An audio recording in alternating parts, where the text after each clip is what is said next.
Good morning, everyone. I'm Tremaine Wright, Chair of the Cannabis Control Board. It's great to be here with everyone as we open up our second Cannabis Board meeting for this year. Recognizing we have a majority of the board members present, I'm pleased to call to order another meeting of the Cannabis Control Board and to welcome all of you who are participating here in person or via our live stream.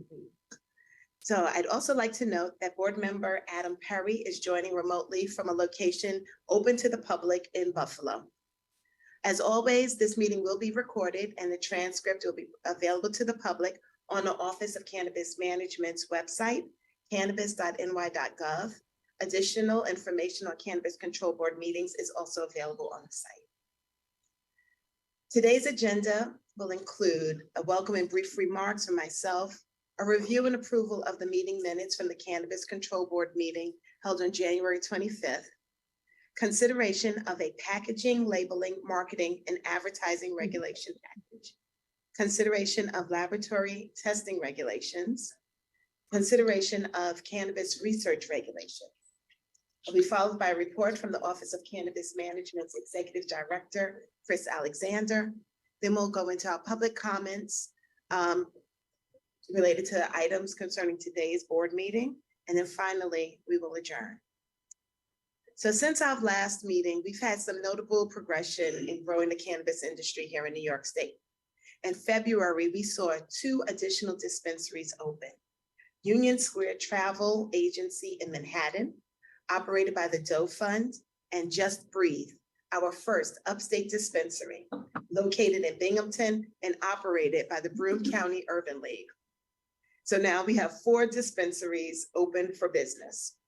We look forward to continuing to support dispensaries as they become operational across the state.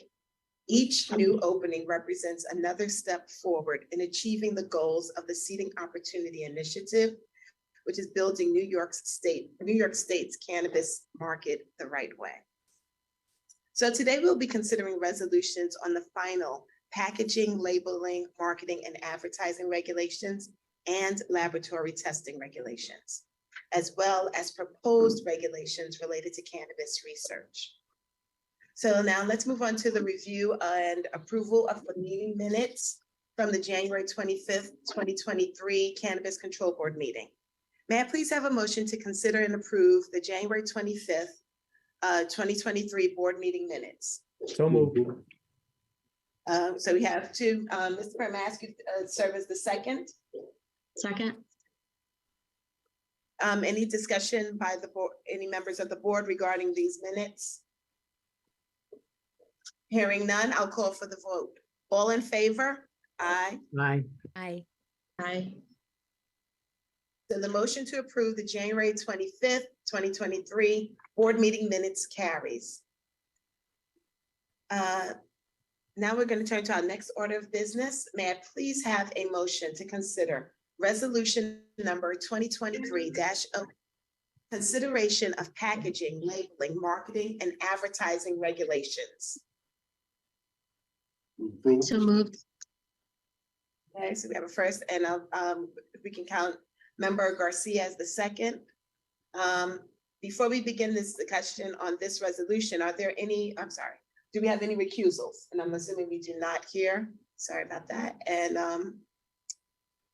I just want to put a reminder, these regulations were first considered by the board in June of 2022 and have subsequently undergone updates and revisions.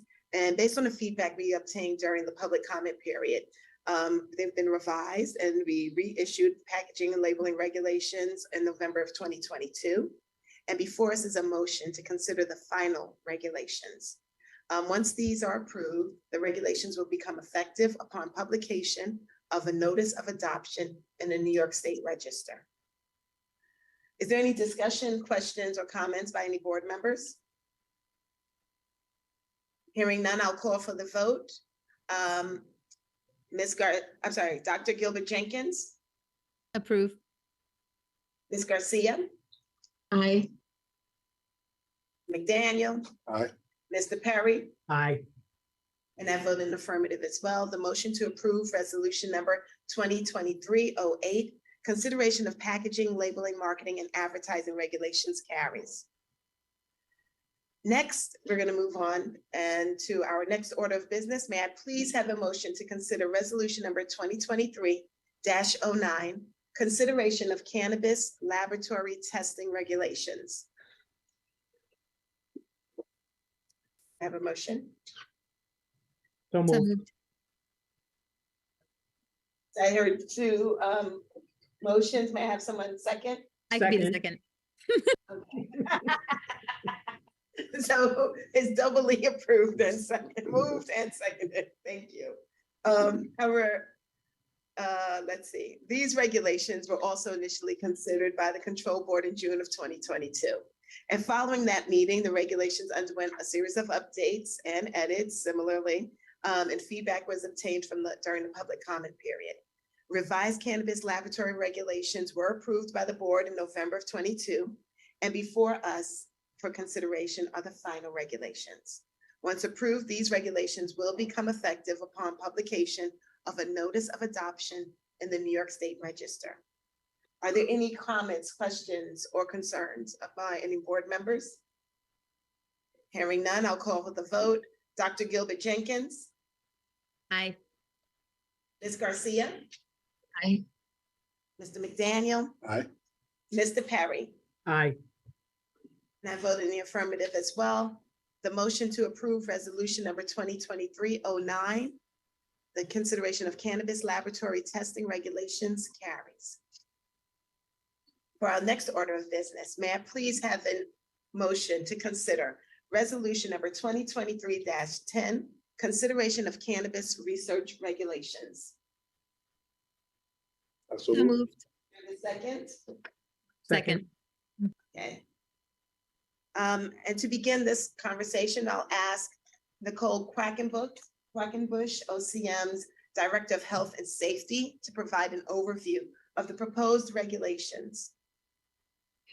Thank you, Madam Chair, and good morning, everyone. The goals of the proposed regulations we have here are to create a research license that will allow researchers to obtain cannabis through New York State dispensaries, processors, and cultivators for limited research purposes.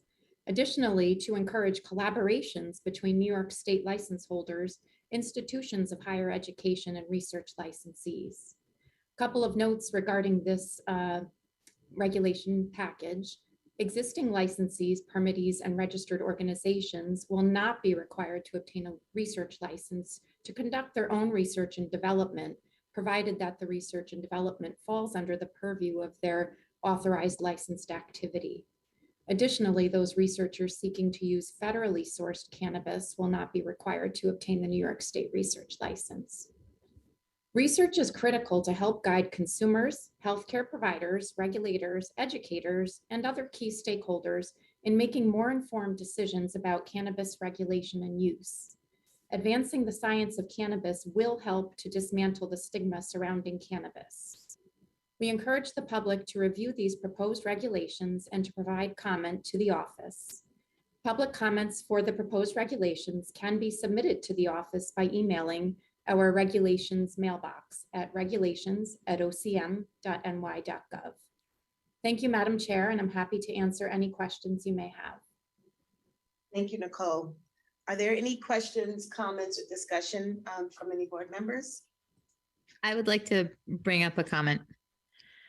I worked closely with trying to get some of the agronomy side of research into the regulations. I think that there's a lot of consideration, and probably the bulk of the research to be done will be on the human health effects and looking at the medical side of cannabis, but there will be some interest in agronomy research.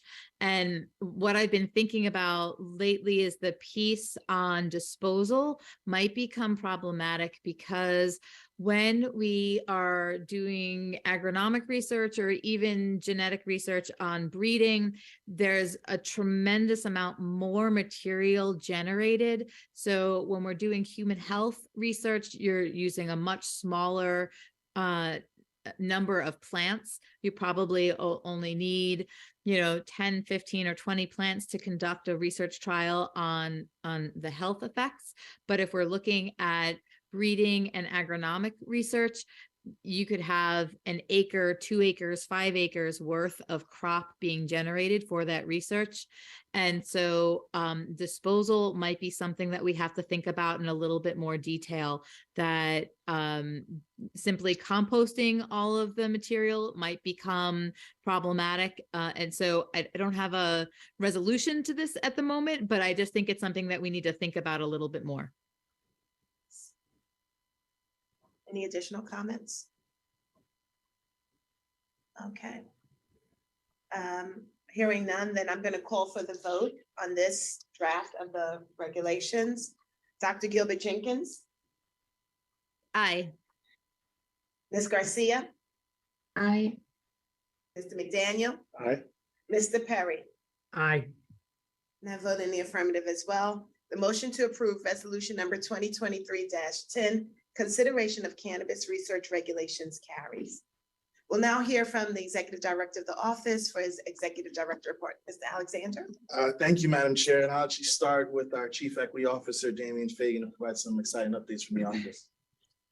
Thank you, Chris. Madam Chair, board members. Today, I'm pleased to share with you another major step forward in our commitment to building an equitable cannabis industry in New York State. To support the launch of card dispensaries across the state, the office is announcing the official launch of the Card Retail Accelerator Program.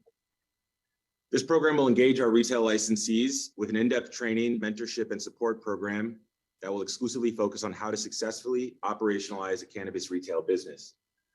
We know our licensees know how to run successful businesses, but being the first in New York State history to build out and manage a well-regulated cannabis dispensary is another challenge altogether.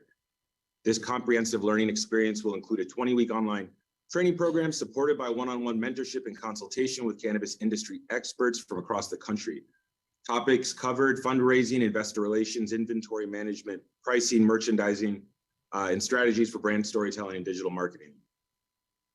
Within the 90-day program, all card participants will receive individualized tech stacks, retail business models, SOPs, financial models, and pro formas at no cost to them. And this program will go beyond just training and SOPs. Participants will also be assigned individual mentors with experience as owners or operators of cannabis retail establishments and other legal markets. These mentors were selectively chosen not just for their expertise and skill, but also for their longstanding commitment to equity in cannabis and seeing initiatives like this succeed. Some of them may have found themselves in very similar situations as you all only a handful of years ago. The accelerator will be broken out into 2 cohorts, with the first half beginning later this month and the second cohort scheduled for later this summer.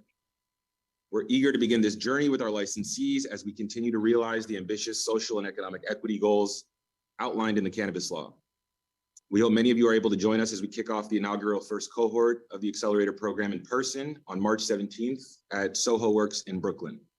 We'll be in touch with more details shortly. Barring any questions, I'll hand it back to you, Chris. Thank you, Damian. I'm really excited to see the support for our card licensees expand. And big shout out to your team for developing and bringing in all those mentors to help them be successful.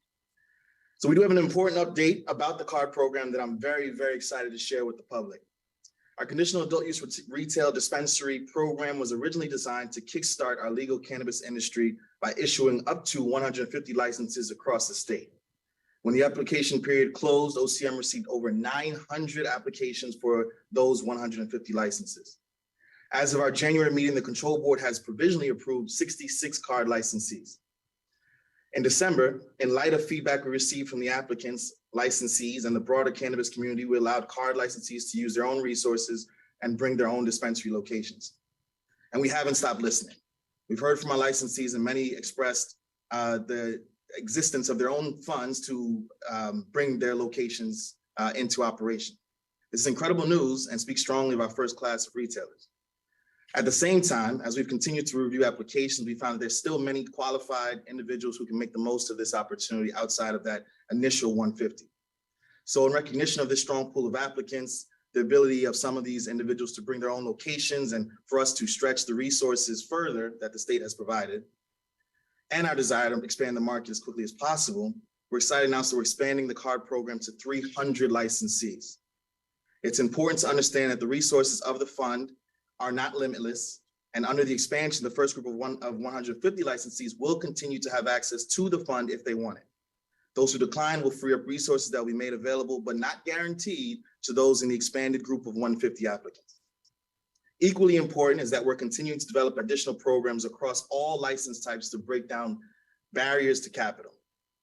At the next board meeting in April, we're striving to send the majority of the remaining applications in eligible regions from the full pool of 300 for the board to consider for licensure.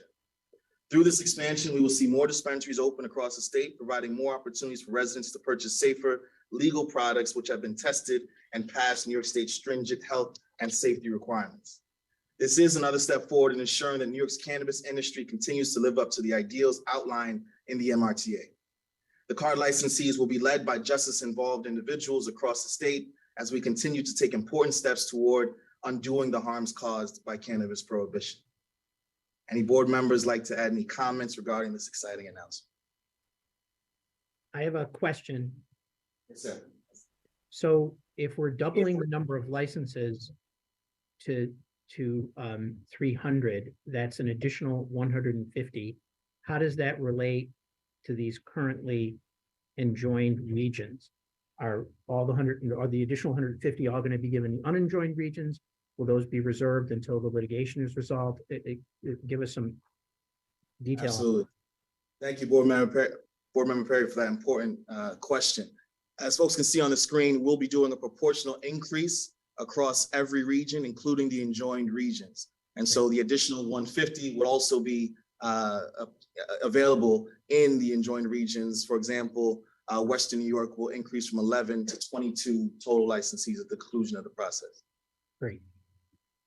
Thank you very much. Any other comments, questions? Mr. McDaniel. Two things. One is I just want to congratulate Mr. Fagan on the mentorship program. One of the things about cannabis, legal cannabis, is things like insurance and banking and other things are sticky, to say the least.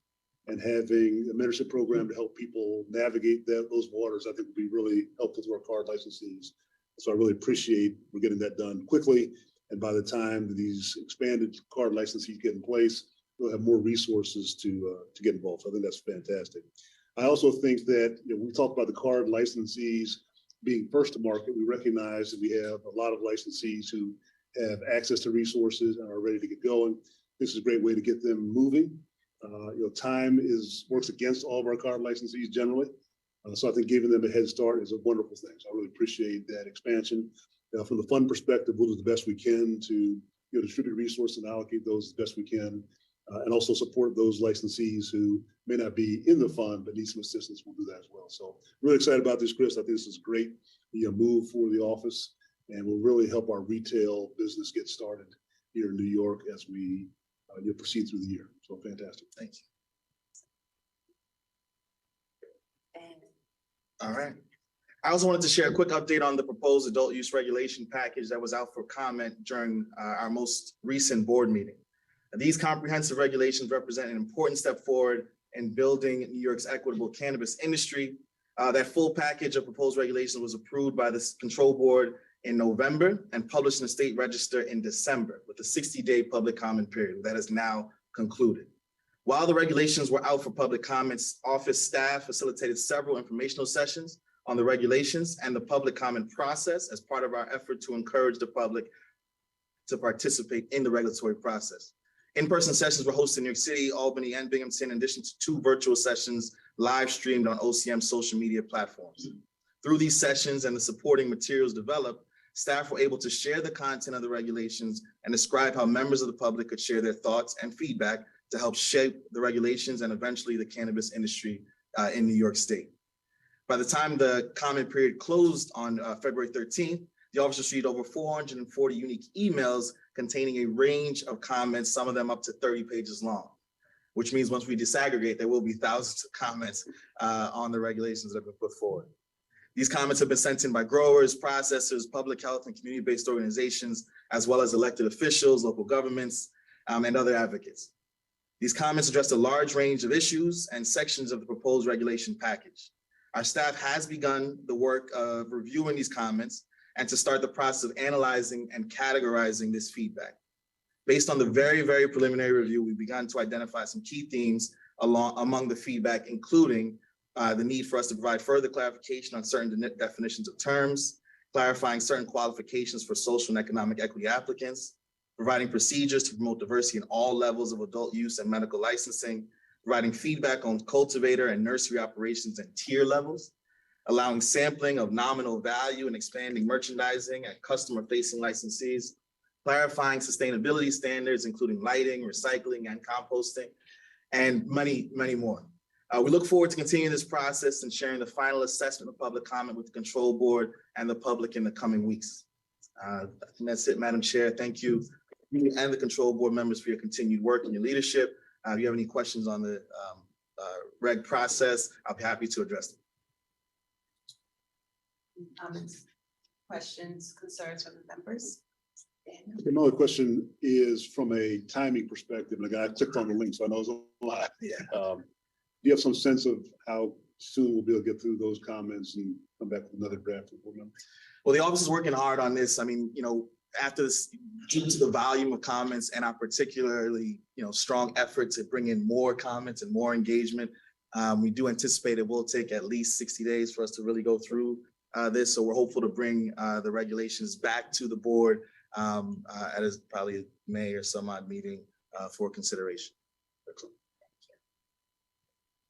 All right. Thank you, Chris. Thank you, board members. Our next order of business will be the public comment period, during which the public will have an opportunity to address the board. We will not be answering questions, but we welcome the members of the public to take this opportunity to share their thoughts and any concerns. Each member of the public addressing the board at this time will have no more than 2 minutes to speak on an agenda item or agenda-related item. Please note, if you submitted comments electronically, those will be captured in the meeting minutes for today's meeting and posted on the website. So with that, let's begin our public comment. I'm going to begin by reading off the names of the folks who have actually checked in here this morning. Mr. Michael Flynn. Yes. Just stand up. Yeah, you can come forward so we can capture your voice on the mics there in the table. Yes, please. So my name is Mike Flynn. I own Flintstone Cannabis Company.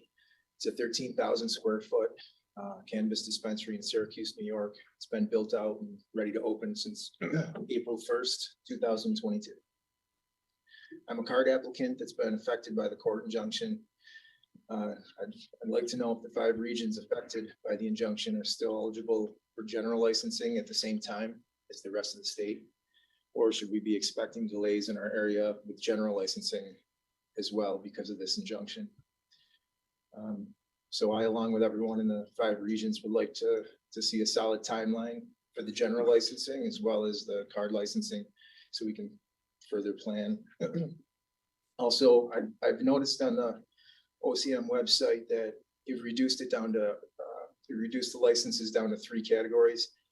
Is this a permanent change, or do you still plan to have delivery, consumption, micro business, et cetera, as their own licenses? Or are they all going to be combined into the 3 categories?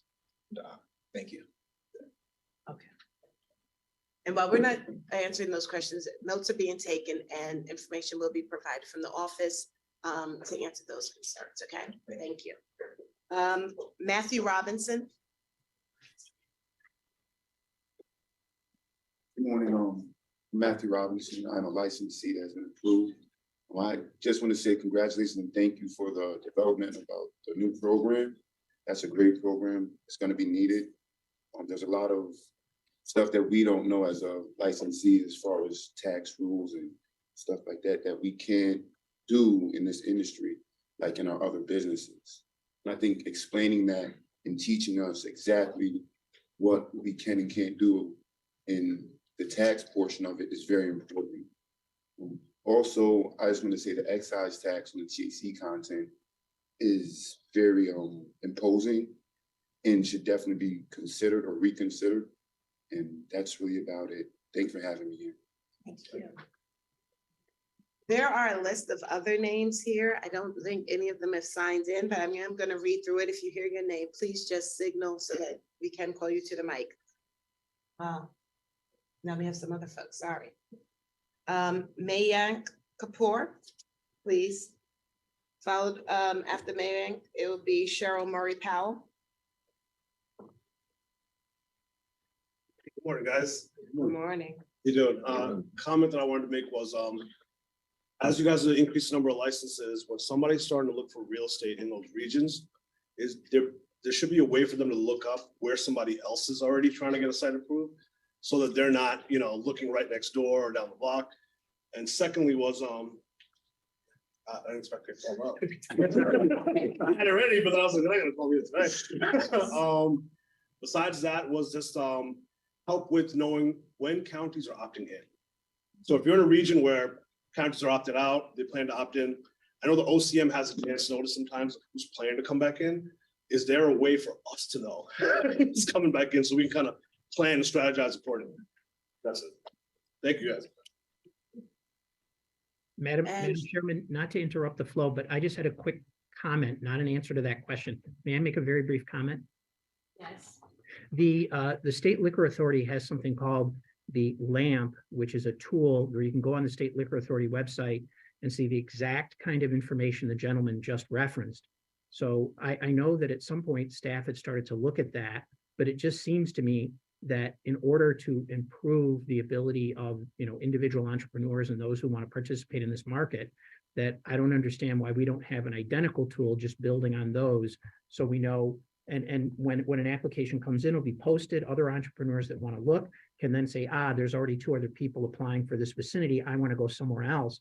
But if we don't have what appears to already be something that exists in the state of New York with another entity with exactly this kind of data, I wonder why we aren't proceeding and pressing towards that. Thank you, Madam Chair, for allowing me to comment.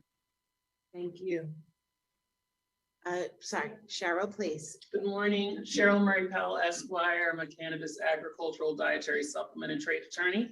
Also, I run the Justice Foundation and I'm the business development manager for CSI, a background screening company.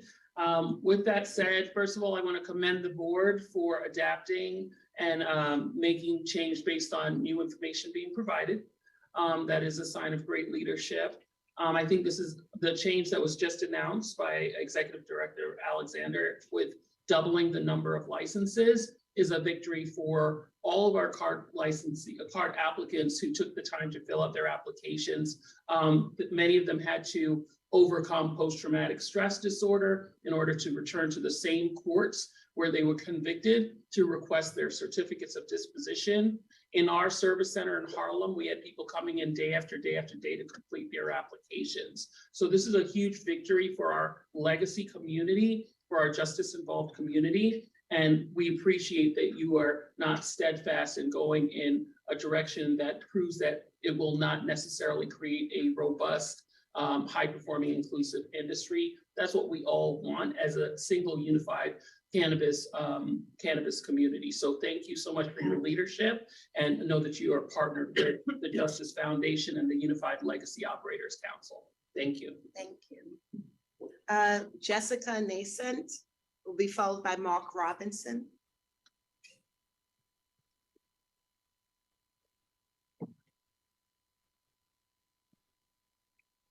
Good morning. My name is Jessica Nason. I am a card applicant in the enjoined region of Brooklyn. I did want to say thank you guys for doubling the amount of card applicants. It's clear that you guys are listening and you guys are pivoting and doing your best to help us out. I'm also a Justice Fellow with the Justice Foundation, and I just want to say that I appreciate you guys creating the new program that will help card applicants figure out how to enter into this industry once licensed. And I think it would be great to collaborate with foundations like Justice and Harlem Business Alliance that are already doing the work as well, as you guys create these new programs. Lastly, I wanted to speak about being a woman card applicant and how minute that number is in the state of New York. And I just wanted to say that please consider women applicants and women only on applications as well, because that number is extremely small. And when we think about social equity and the war on drugs, we were impacted as well. So thank you so much. Thank you. Mark Robinson will be followed by Charles Robinson. Good morning, Mark Robinson. Thank you for having me.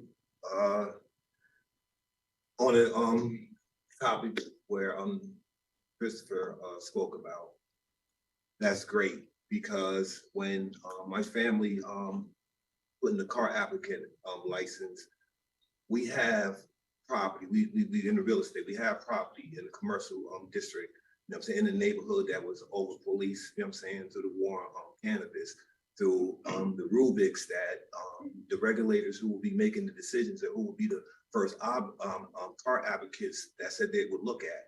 And you know, communities that was impacted was one of them.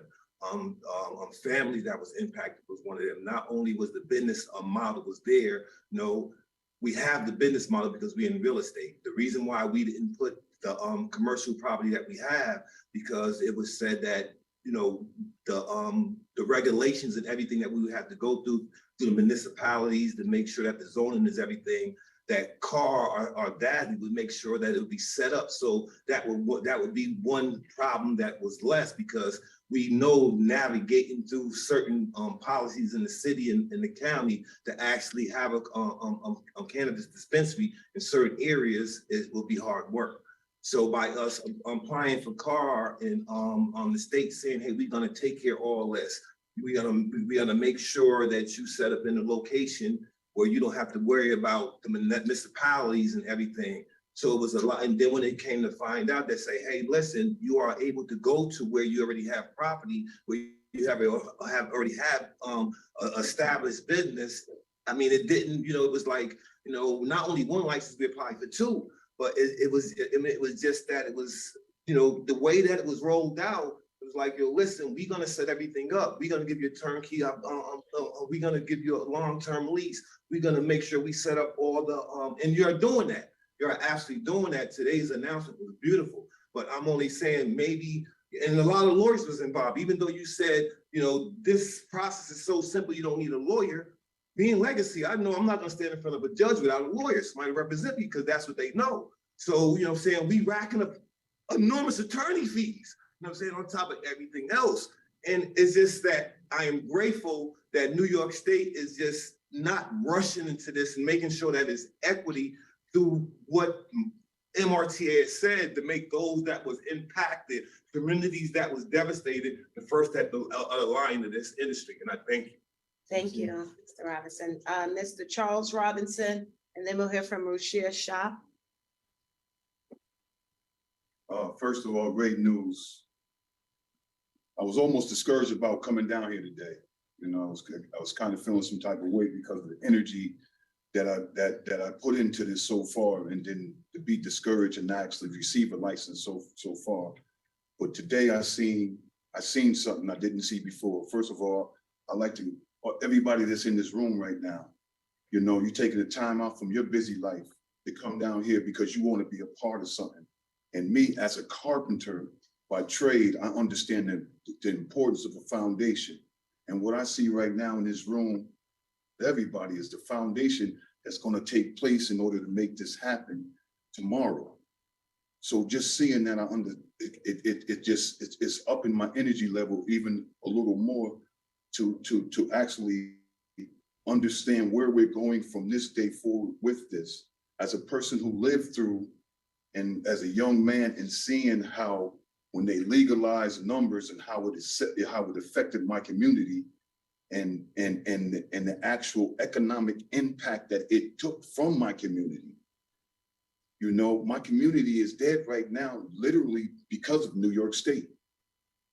You know, numbers was our lifeline early, or it was an early lifeline for my culture and my community to survive. You know, in a community that had to live through something called minimum wage, you know, and when they took the numbers and they did what they did with the numbers, making the promise that it was going to go to education, then to come to find out years later, education is still short of money. And this is very important. Where we standing at and doing right now is very important to the future of people, of mankind. You know, we have to concentrate on a lot of things. The main, to me, the landfill, the waste that's going to be created from this single-use product. You have to really think about this. Okay, you have to, sometimes you have to excuse me because my passion about this, it literally take over because I lived through this. I'm 62, about to be 63, and I know what I lived through. But I made it to here. The point I'm making, the point I just want to make before I leave, you really have to be concentrate on the waste, because it's not about money to me. I don't need a lot of money to survive. I never did. Thank you, Mr. You understand? Robinson, and we Thank you. will make sure that we incorporate those concerns into the next iterations of our documents. Mr. Shershaw? Hello, good morning, everyone. I'll make this short and sweet. My comment is regarding on the retail side with the sales and excise tax payment. Will it be filed quarterly? Is there a payment system? Are we doing electronic check or whatever? The other comment I had is maybe we can look into how sales tax works, do a quarterly prepayment system, which will give the state and the local municipalities much needed capital injection. And then you can do adjustments later on at the end of the year. It would also help the retail side, anyone new in this business, to clean their books monthly. Some states have monthly payment systems. So you clean out your books monthly.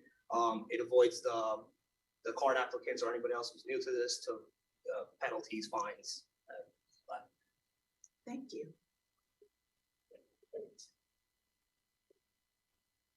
It's my understanding that that is everyone who has signed up. If I missed anyone. Okay. Thank you. And I want to say thank you for participating. It's always really important for us to be able to hear from you directly, and for us to be able to get a better understanding of the vast concerns that you are paying attention to, that you are concerned with, and that surround the work that we all are engaged in. So thank you. Since you're already here with us today, you probably already know this, however, but as a reminder, the details for our next Cannabis Control Board meeting will be shared on our site, cannabis.ny.gov. The time, location, and a live stream link will be shared on the site in advance of the meeting. And a recording of today's meeting, the meeting minutes, and a transcription will also be posted as well. Now we're ready to adjourn. So may I please have a motion to adjourn this meeting? I'm sorry, Madam Chair. I just received a very short letter from the mayor of Jamestown related to regulations under consideration. I could just send it if you would prefer, or it's only 3 sentences. I could just read it if you would prefer that. I'm going to ask if we can send it in. So Yes. that the staff have all Very of well. the Then I would ask that this March 2, 2023 letter that I received from Edward A. Sundquist, the mayor of Jamestown, be included in the record and the minutes by staff, and I'll forward that to everyone on the email distribution list in a minute. Thank you very much, Madam Chair. Are there any addition? Have I'll a move. motion to. I'll move. And we So have a moved. second. Thank you. So, any comments or questions before we close out? Hearing none, I'll call for the vote. All in favor? Aye. Aye. Aye. Unanimous.